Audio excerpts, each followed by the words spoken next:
In the 1950s, Dr. David Rosenham, who was a professor of psychology and law at Stanford University, had himself and a team admitted to various psychiatric institutions.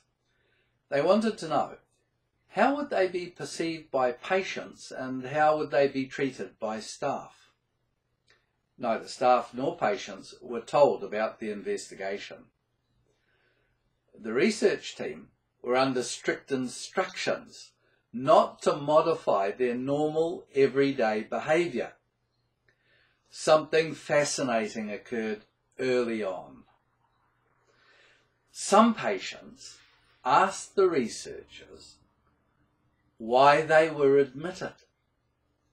One patient surmised that the researchers were there to check up on the hospital.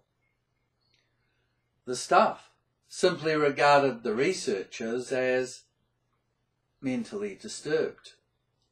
Every normal thing they did was treated as a sign of disturbance.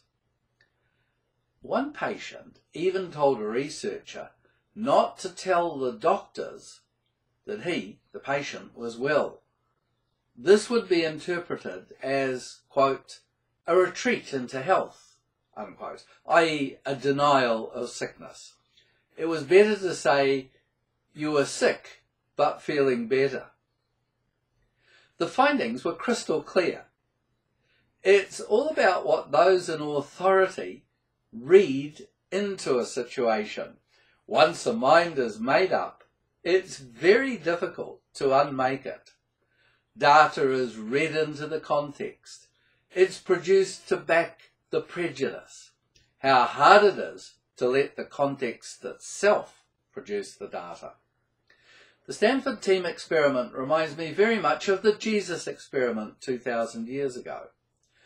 The New Testament context seems to indicate that the sick came to be healed, the leper to be cleansed, the lame to run free, and the blind to see.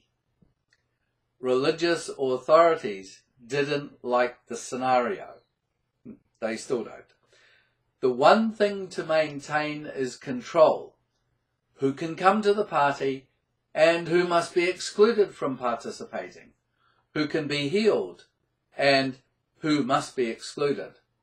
And so on. Fortunately, thank God, faith isn't about authorities in control. It's quite the opposite.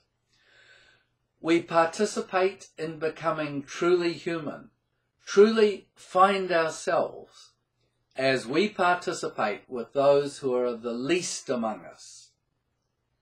That is how to undo and overcome the stubborn mindsets and prejudices inside of ourselves. I'm David Bell for kiwiconnexion.nz and the Practical Theology channel.